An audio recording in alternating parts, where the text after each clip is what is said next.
I just work with holding them through that process that is completely foreign to them, that they have no fucking concept of. And it's just like, and any of my clients really go and through that process, and then now they just go, oh yeah, cool, all right, let's go.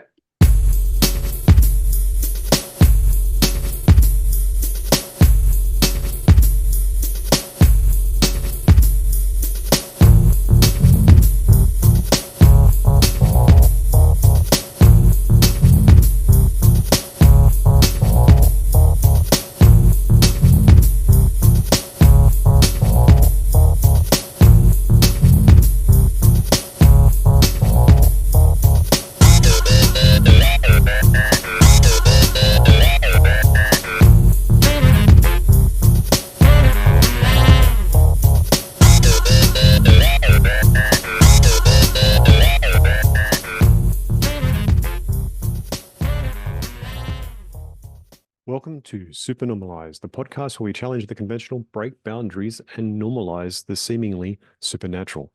Join me, CJ Barnaby, in the liminalist space to explore less charted realms of existence and to unravel the mysteries of life experience. Each episode, I'm blessed with the opportunity to talk to regular people from across the world where they openly share their understanding and wisdom in service to others. If you're looking to upgrade your life, you've come to the right place. Be sure to like and subscribe, and I'll bring you great transforming conversations each week. My treasured viewers and listeners, if you have a life story or healing modality or unique knowledge that you'd love to share, reach out to me at supernormalized@proton.me. Let's together embrace acceptance of the supernatural and unusual, what it really is, completely normal. Today on Super Normalized, we have Imogen Hobbs. Imogen is a lovely being who has actually spent the time on herself discovering her shamanic abilities and uses those abilities to assist men in coping with struggles that they have themselves in life. She does so through her coaching, and she does that one-on-one. She does it in groups, and she's a power. Definitely a power in when it comes to the way she explains what she does. It's such a really, really great interview. I'm sure you'll enjoy it as much as I did. So on with the show. Welcome to Super Normalized, Imogen Hobbs from Change Channel Coaching. Imogen, you've had quite a big story for yourself with your life, and it turned you into a counselor. And at this point in time, you're a counselor mainly of men. Yeah. Hi, CJ. Thanks for having me on. So Welcome. I'm a men's empowerment coach, which I think is a super important distinction, because what I'm working towards with men at the moment is really helping them to transcend the limitations and the wounding so that they can take action and be really powerful out in the world. But I guess to your question of what the story is and how I got here is really speaks to transcending that wounding for myself. And I'm looking at now, how does the story empower the person rather than does the story make the person? And that feels like a really interesting distinction for me. So I'll talk to it looking back from where I am now. And the understanding that I have now, which looks like I spent a long time reacting to conditioning that I'd experienced. I'd either inherited or, grown up with and experienced poverty and trauma and abuse and ostracism and bullying. And so I spent my whole life responding to that, or reacting to it rather, and then my stress response is to fight. And so I would just keep fighting going on and pulling myself forward. And so as within, so without, I didn't feel like I belonged in myself, and I didn't understand how I fit. And so I created a life around me that meant that I was ostracized and outcast, or that was what I felt, which then translated to me living in very remote communities, doing very isolated jobs, and putting myself into these really harsh conditions over and over and over again, which meant that I had to keep surviving and keep fighting, and the world would keep breaking down around me. And then I would have to keep putting the pieces back together and slowly building myself forward again. And it led to a lot of different jobs, which always inevitably left me feeling like I was behind the game, like I couldn't keep up, and that I ultimately would end up feeling bored because I am good at putting my mind to things and figuring out how they work. I'm a problem solver by nature. That's why I work as a coach, and that's why I work in the way that I do, because I help other people to solve their problems. But I would ultimately get to this point where I was bored and I didn't know how to fix my own problem.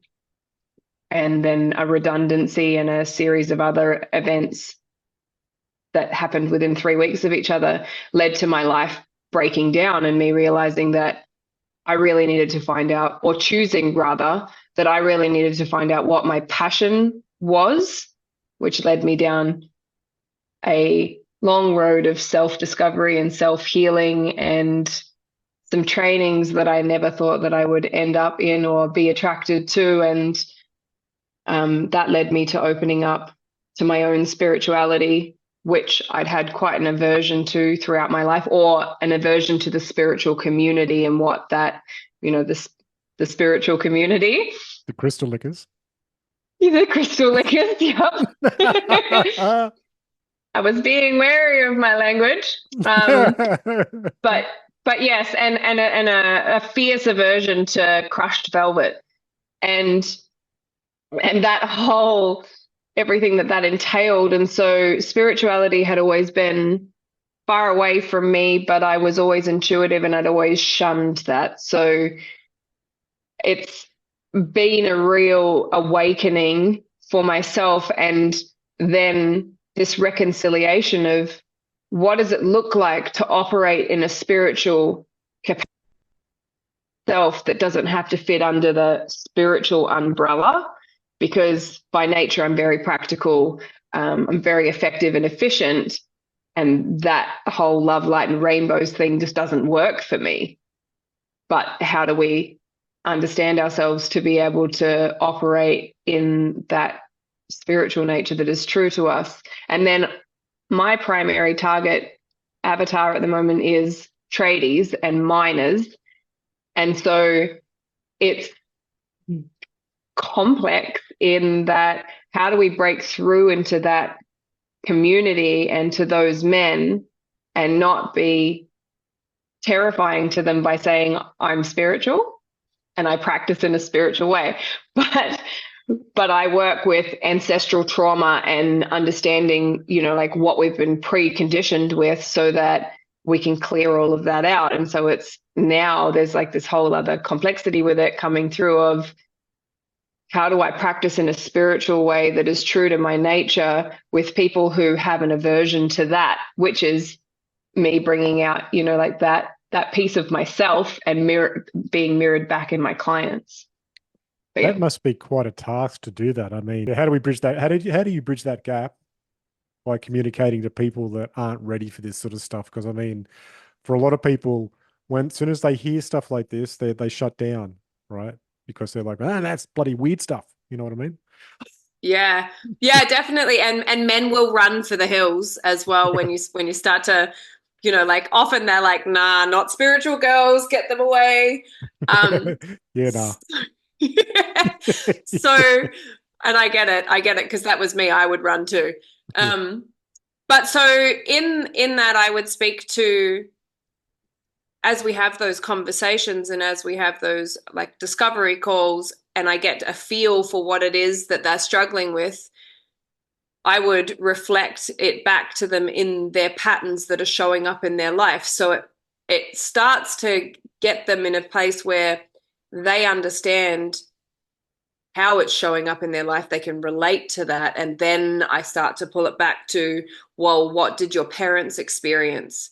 And what did their parents experience? Like, what do you know of your grandparents? And then we start to look at, well, if it didn't start with your parents and it didn't start with your grandparents, it likely didn't start with your great grandparents. So how far back does that go? And they get really interested at that point because they're like, oh, yeah. And then, right, yeah, because grandpa was, like really shut down and didn't show love. But then the other thing is that I work with men who have come out of relationships with narcissistic or manipulative ex-partners. And that's my primary focus. And we're recalibrating that trust in that space. So for them, I would then flip it on also, well, what was your relationship like with your mother? And what was your relationship like with your sister? And how did you learn how to get love? And I've got a new client at the moment, and he just said, well, me and my sister used to fight all of the time, and mum was quite detached. And so I'm like, well, then we would look at, well, how does your current relationship or your one you've just come out of reflect those patterns? And at that point, generally they're like, Yeah. Yeah. That's a because genuine proper response too. I mean, like, fuck. yeah. And then we go, well, what was your parents' relationship like? Like how did they show love to each other? And in that way, we can pull it back into that generational inheritance space, which now they're invested in, now they're interested in, and now they are absolutely invested in, I have to change this, which is cue excellent because we can. And we can clear the conditioning and we can go into that and we can look at, what does that inheritance look like? How many generations back does it go? And we can get all that information. And that's the thing that I think challenges the mind, but now they're invested in it in a way that makes it very approachable for them. Well, I think if you tell a man that says something that can be fixed, they're gonna be like, well, how are you? I'm gonna try and fix that. Mm. You know what I mean? Mm. So, that's great. That's great. Okay, so what inspired you to create Change Channel and shift your focus towards empowering men specifically? Oh, good question. So, as I said earlier, I went on that mission to figure out what my passion was. I never set out to be a coach. And in some of the training that I've done, one of my mentors said to me, this would be good if you wanted to be a healer. And I was like, I'm not a healer. Actually, that's definitely not me. Not spiritual, and I'm not a healer. But in that, I gave myself a year in the end to really just focus on healing myself, and Change Channel just evolved in that space. So I started out I was doing all of this work and my cousin was watching me and was really interested and quite stuck at the time. And so I said, well, I could work with you and we could just see what happens. And so I started out by just doing one session a week with my cousin. And then it eventuated from there. It took a little while for the name to drop in, but one day it was just like CCC, Change Channel Coaching. And I was like, oh, okay. All right, let's go there. And so Change Channel evolved from that point. Nice. And then it just kept expanding on its own. But then I worked really hard to build that up, and I worked with women for a really long time. And then just this year, I went on a vision quest to Mongolia, and I also helped facilitate. I can see your question. I also helped facilitate a shamanic gathering right before that trip, and it just came through that I have this really innate ability to identify men who have intuitive capabilities but don't want to speak about it, like the silent type that have a lot going on. You can kind of see it, but they don't say anything and everything's okay all the time. And so I started to hone in on that, and I got a client from that, and then another one 12 hours later. It was like they just sort of started coming in. And then I came back from Mongolia and went, I have to change everything. I have to work with men. This is my calling. This is transcending that wounding of what I'd experienced when I was young and the traumas and the abuse that I'd gone through. And then also some of the jobs that I'd been in, which is like industrial experience on a mine site, working as by myself with a requirement that I would spend 6 hours a day in the field talking to work groups of men. And so I was the person that they didn't want. I was female, and two, I was safety. And so, yeah.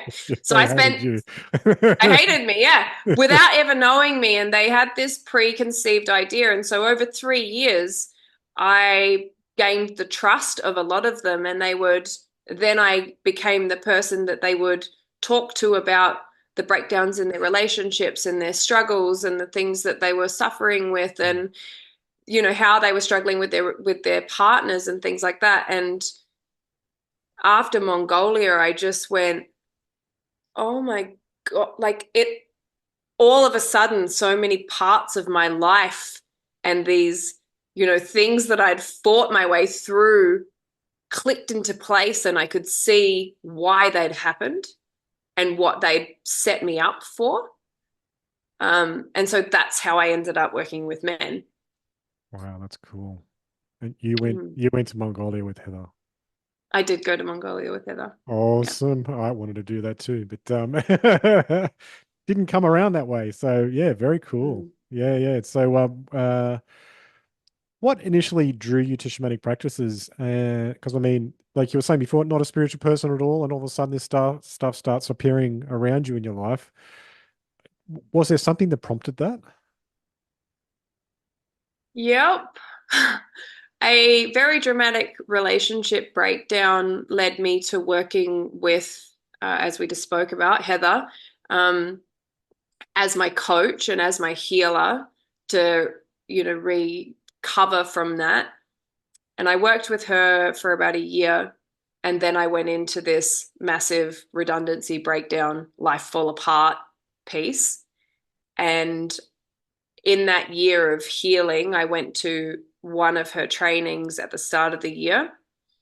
And that was great. And that was very, like scientific and understanding how we function and creating routine. And so I took a lot of that and I implemented it into my life religiously. And then she said to me, and I was also working with an inner child healer for 10 months that year, like really intensely. And so Heather said to me, I'm doing this training, beginner shamanic medicine training. Do you want to come? And I said, absolutely not. I'm not interested. I'm not spiritual. No, thank you. You can keep that. And then through the inner child work, I just had this, I have to go to that. And I had no idea why. So a week out, I said, I'm coming. And I drove 13 hours from Mackay to Mount Tamborine. And I turned up at this training and I had no idea what it was going to entail at all. I just turned up and was like, well, I'm here. Um, and that was the beginning.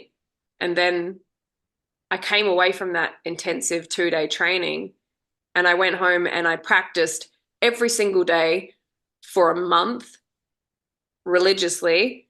And I would sit for 45 minutes to an hour almost every single day with my guides and in this space. And then a month later, there was an intermediate training, and I was like, I'm coming, I'll be there.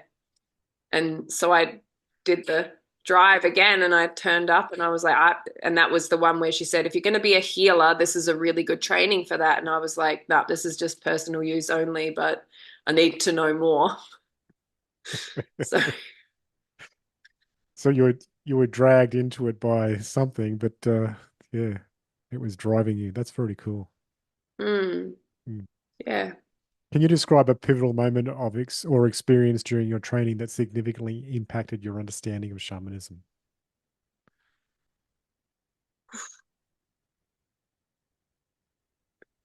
I think all of it.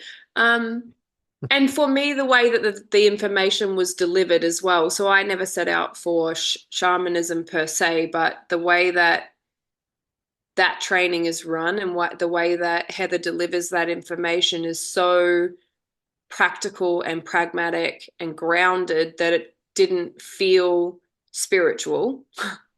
It just felt necessary. And I think in the intermediate training, we did a merge or a semi merge with guides and did a drum healing. And that would be two of the most terrifying things for me ever. Like, I just, it felt like the feeling of standing on a stage and talking in that fear. I was like, A, I'm not musical. B, I don't know how to drum. And C, this feels like I'm put on the spot and I have to perform here. But it just happened. And the things that I felt and the things that I expressed to the person that I worked with afterwards, I was like, I felt this energy here. And that was weird for me at the time as well, to be like, I felt energy in places and I was drawn to this and whatever. And he was just like, this is what I experienced. And it was the same. And I went, fuck, this is really something. Like, what is going on? Yeah, I'm not the What only is, weirdo in the world. yeah, yeah, yeah. That's cool. So I think that that would probably be one of the moments that really changed it for me because it was like something else was going on that I couldn't make up, Oh, look, I know but what I you also mean.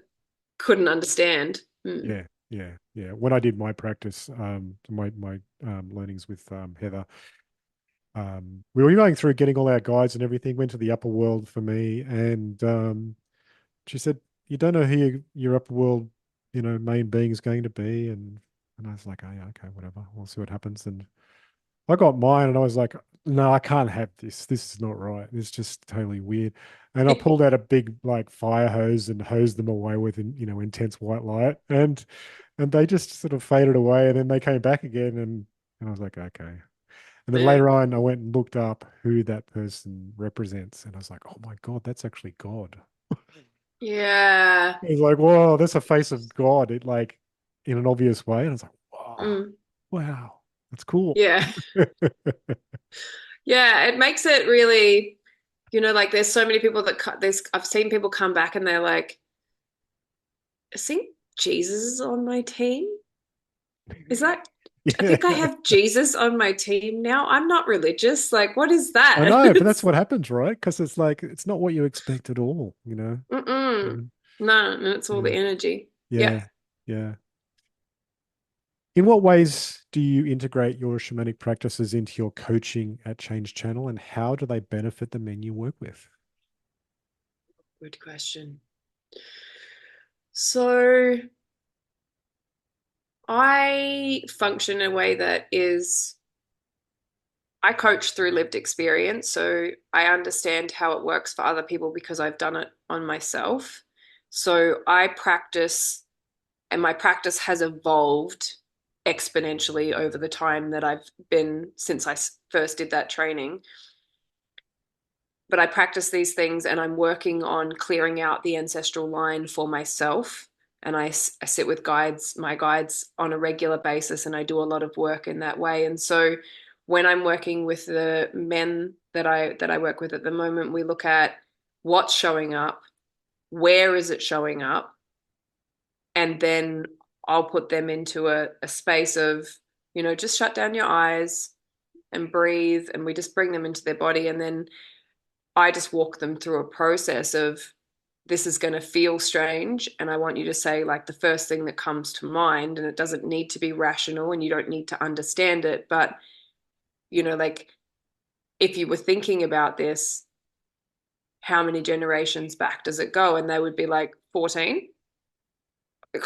How could I know that? Or, I would say, what does this what does it feel like it relates to? Can you get any understanding of a situation? And they might say, there was a flood, there's heaps of water. What does that mean? And you're like, yep, just stay with it. It's okay. Just keep telling me like anything that's coming up. So I just work with holding them through that process that is completely foreign to them, that they have no fucking concept of.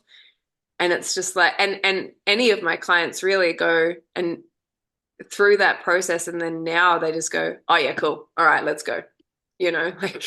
But in the first instance, they're always like, and they open their eyes a lot because men want to rationalize things and they want to be able to, like, understand the practicality of it. And when we're working with shamanism and our guides and things, it's non-linear, it's non-ordinary reality, and there is no rational way of being able to understand it, I don't think. And so it's really helping them and just guiding them on a journey to let their mind relax a little bit, which is, for a lot of men that I work with, really hard because they're in a state of survival often. Yeah, right. Yeah, that actually ties into this next question I had for you, which is how does your background in engineering and, say, safety from working in, the industry influence your coaching approach with clients in high stress professions? So I think we pretty much answered that then. Yeah. Okay. So what are some common internal battles you see among men that you work with? Because I mean, I know as a man myself in the past when I was in confusing relationships, and you feel like you got no one to talk to at all. Yeah, the main battle is actually, even I think for myself, is even being vulnerable enough to even say that you're actually in pain. Yeah. Mm. Yeah. And I see it a lot. And I think that the uniqueness that I offer in that space is that because I've done a lot of work, I'm not reacting to them. So I don't see the people who hurt me in those people, if that makes sense. You So don't project. when, and Mm. that's really important. And it's really important. And I'm conscious all of the time about creating a really safe environment for them to operate in. So if I start a conversation with someone who's followed me and they go, oh, I just think you're really hot, and that's their response because that's the reason why they followed me, I go, cool. So what else is going on in your life? Like, for me, that's not an issue, and it's not something to focus on, but that's the wall that we have to break down because that's so, it's, like Tinder culture and things like that are so normalized, and Yeah. they're functioning on this space to, they don't really know how to connect with women because they don't really know how to connect with themselves. And Yeah. so it's creating this really safe environment, because what I see is that, and to answer your question, they're all looking for a relationship, they're all looking for connection, and they all feel lost inside. That's tough. It is. Mm. But I guess I'm not here to feel sorry for people. Yeah. And so I also don't look at how hard that must be. What I look at is, what are we going to do with it, and where are we going to move you to? Like, how are we going to get you from this position of stuck in the mud and feeling like you're bouncing along at the bottom of the deepest, darkest hole you've ever been in, to climbing out? Because what I see is that men see the problem and how big it is, but not without the understanding of how to get out of it and how to navigate it.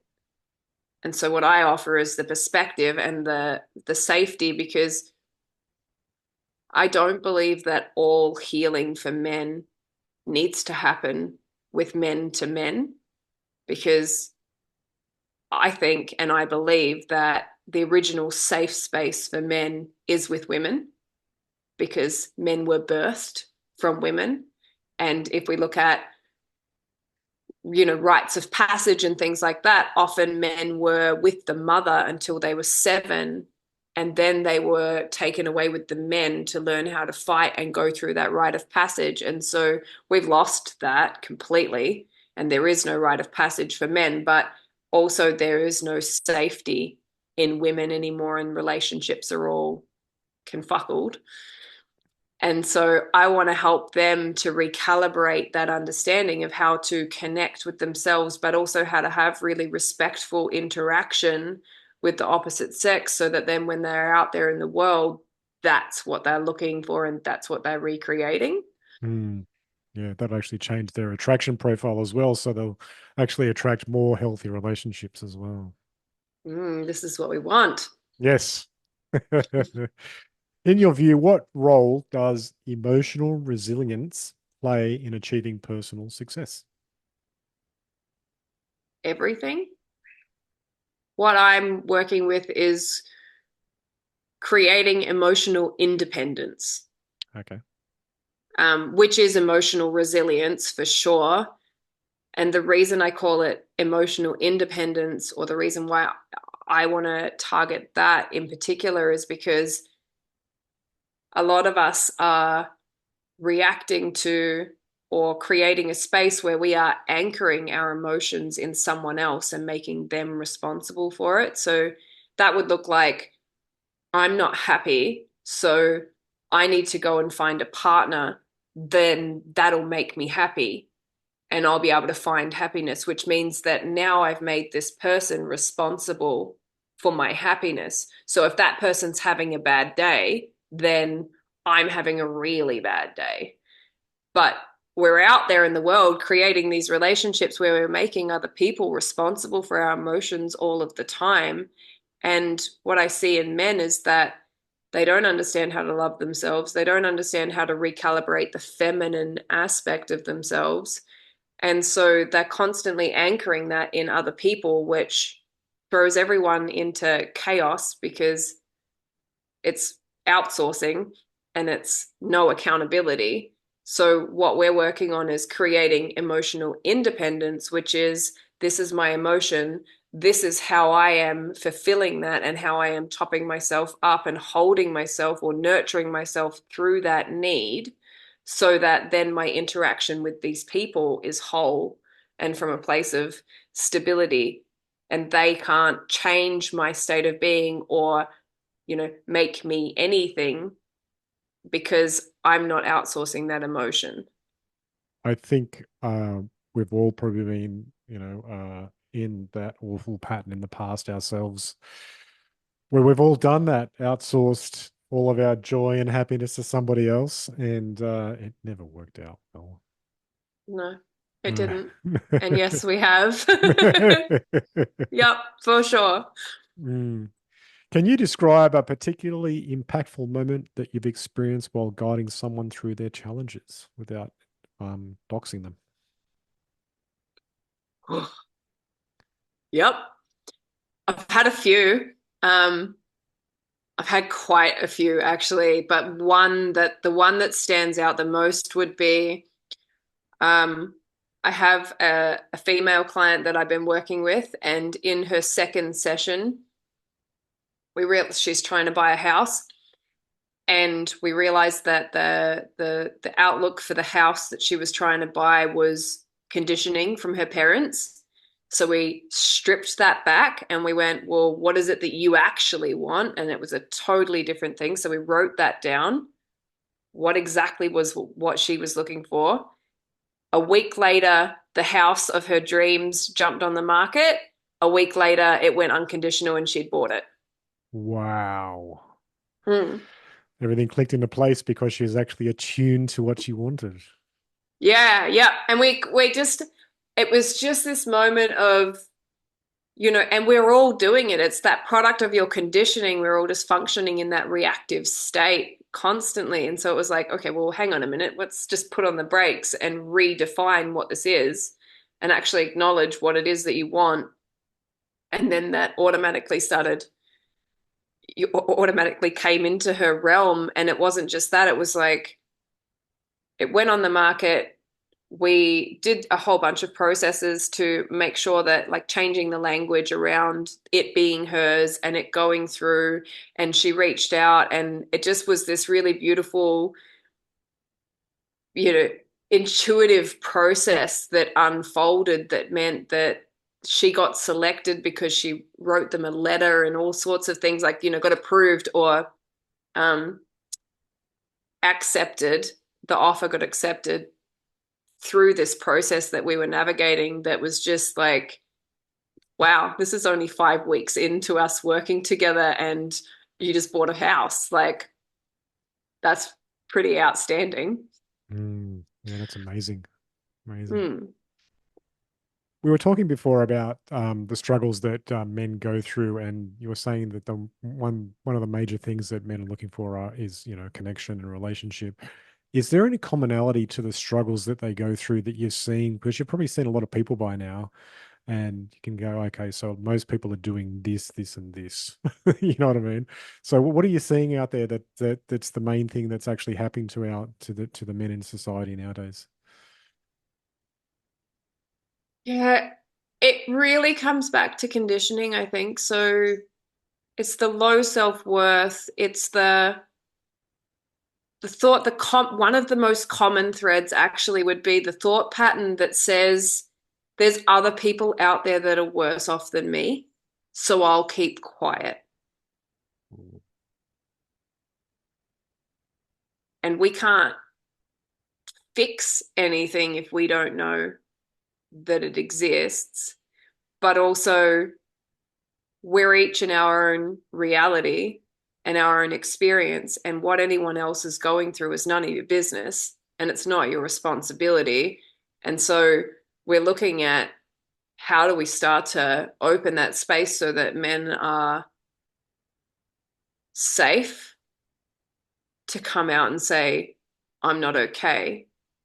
But what I notice is that because I target men who are tradies, who are working in the mines, or who are in, predominantly all male environments, men want to be strong and want to know that the man standing next to them is reliable.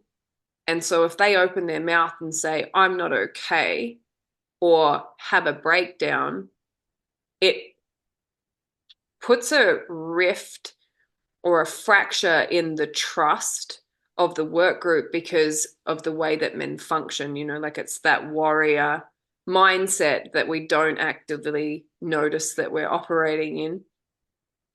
And so it forms this space of, I have to hold it in, I have to suppress it because there isn't an avenue here for me to let it out. That would be the most common theme that I see. Mm, mm, Okay. What advice would you give to men who are struggling to seek help for their inner battles? That's a good question.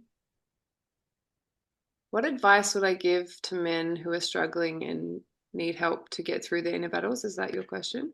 What advice would you give to men who struggle to seek help for their inner battles?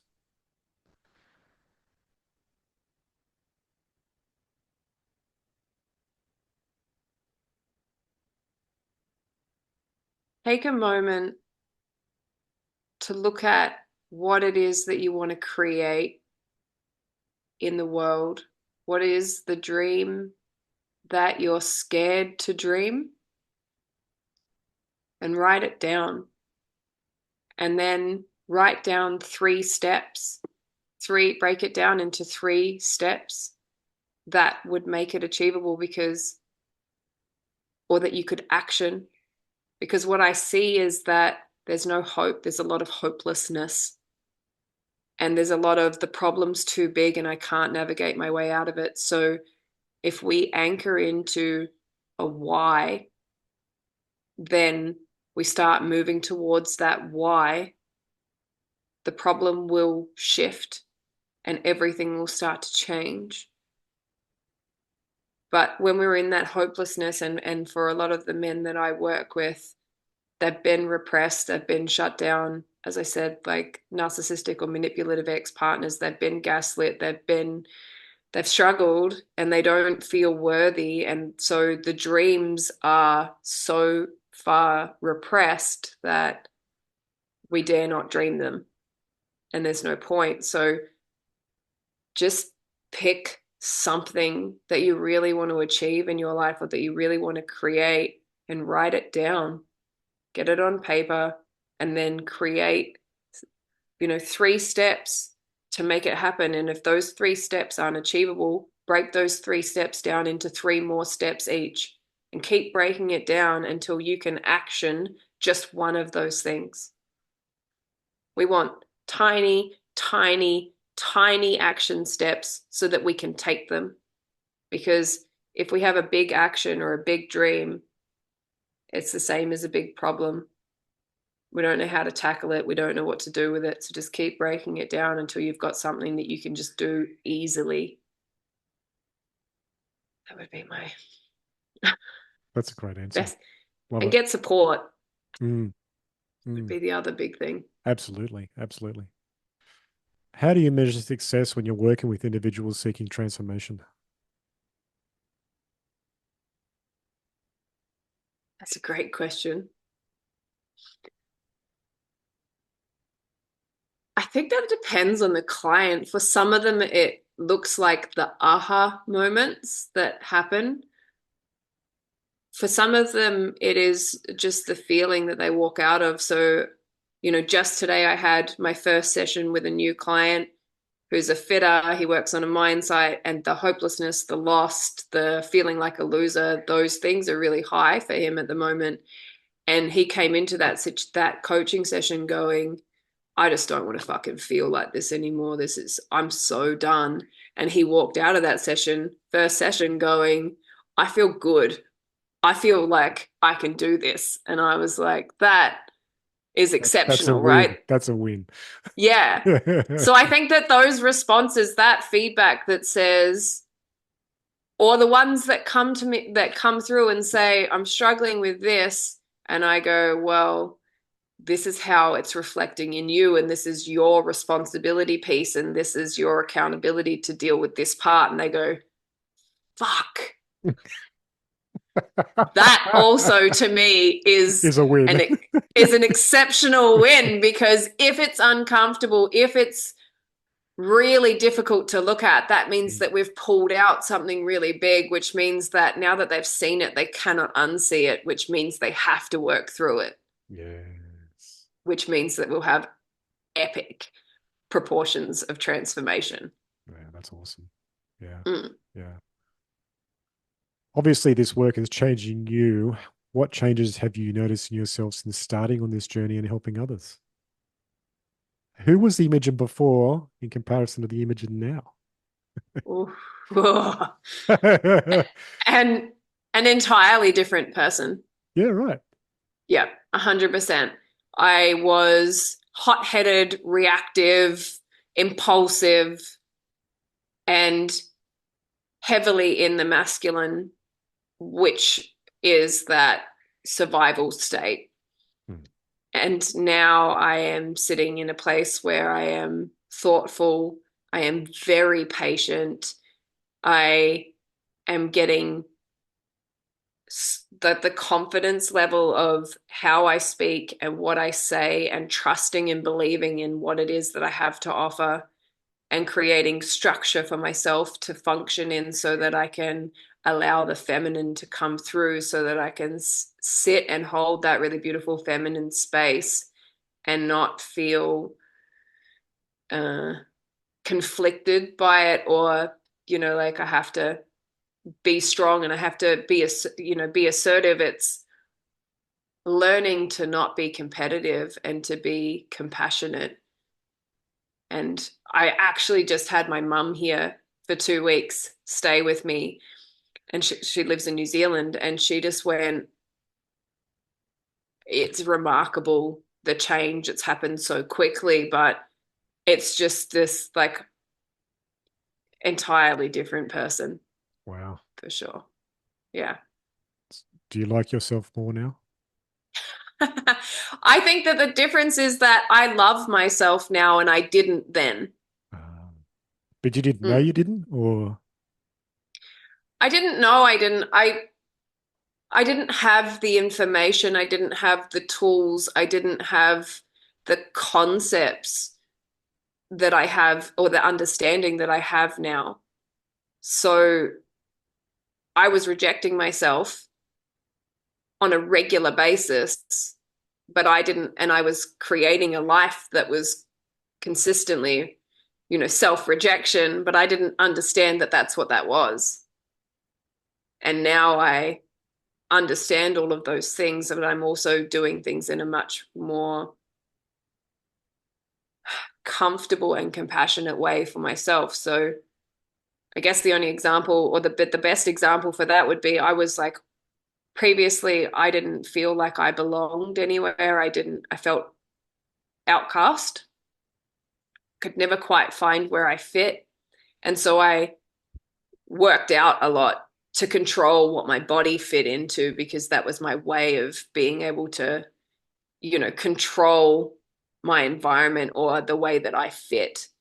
But I didn't understand that. And so I had to like stop all of those things. And now I've started exercising in a way that is beautiful and, to expand on my ability to hold space for my clients and to be effective as a coach. And so it's like I need to build that energy resource and build my ability to have energy so that I can hold space, rather than I need to be fit so that I look a certain way. Does that make sense? Yeah, it does. Yeah, Mm. yeah, yeah, yeah. You sound more grounded.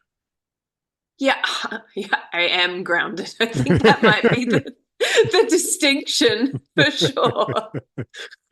Yeah. What's your vision for a change channel over the coming years? What do you think is going to happen? I want Change Channel within the next 5 years to be the number one Australian men's coaching business. And in 10 years, I would love Change Channel to be number one in the world for men's coaching and men's empowerment, and putting men in that seat of divine masculinity so that they can lead, so that they can be in their power, so that they can be impactful and effective in the world. And so that that can spread, so that we're then shifting the way that children are being raised. I want families that are connected with open dialogue and open communication that sits in that emotional independence space, but men raising young boys who understand how to have that emotional independence so that young boys aren't hurting young girls. And so that young girls are coming from fathers who hold their space, hold their accountability, and lead, so that young girls are looking for really, like divine masculine men out there in the world, so that that's how we can recalibrate that connectivity, and how I can help to impact or shift what I experienced when I was young, so that that can be exponential out there in the world. Mm, wow, that's huge. I'm sure you're going to get there Yeah, for sure, just by the way you talk about yeah, it. I'm invested for There's a sure. there's a big passion there. Good on you. Good on you. Yeah, yeah, yeah. So, Imogen, we've come to the end of the podcast. Can you tell people how they can find you? Yeah, absolutely. So I am on Instagram and on Facebook at change.channel.coaching. And my website is www.changechannel.com.au. And in that, I am available for one-on-one coaching. I am available for one-off sessions. I'm holding group coaching, and I'm doing workshops as well. And I'm available for speaking opportunities. So I really want to get the message out there in the world so that we can help to shift this, generational pattern, and get more men doing more intuitive, passionate, impactful things in the world. Excellent. Thank you so much for your sharing today. It was a really good interview as far as I'm concerned. I've really enjoyed talking with you and getting your understanding of what you do and how you actually share your gifts to the world and your service to others. So again, thank you so much, Imogen. Yeah, thank you for having me on, CJ. It's been a really cool conversation. I love your questions as well. It's been very thought-provoking for me. Excellent. Excellent. All right. Well, I'll probably have to come back to you in about a year and see how you're going, but I'll Yeah, I'll just say goodbye to please do. listeners. I'll just say goodbye to listeners now, and I'll say goodbye to you. Just one second. I've got to apologize to everyone for this one because if you're on YouTube, you'll see that it looks like I'm burning like under the sun thanks to my video camera that I use for YouTube going wacko. But for those listening, you won't have noticed any difference. So if you've enjoyed the show, please, yeah, reach out to Imogen and please say thanks. I mean, it's amazing the work she's doing, and I really appreciate the way that she explains herself because there's a lot of understanding there, and she does so very consciously, and you can hear the caring in her understanding when it comes to men's struggles and their processes that they go through. So if you've liked today's show, please also like and subscribe if you're on YouTube. And if you're on the podcast app, give me 5 stars and follow the show. That'd be really nice. And if you'd like to say some nice words on the show too, please do that. If you have something that you'd like to share with the show, that's, in this sort of realm of health, healing, consciousness, ETs, ultra terrestrials, interterrestrials, Yetis, Sasquatch, Yowies, anything like that. Encounters with spirits, whatever that you want to talk about, please reach out to me at supernormalized@proton.me. And thank you very much for listening to this episode. Until next episode, it's bye for now.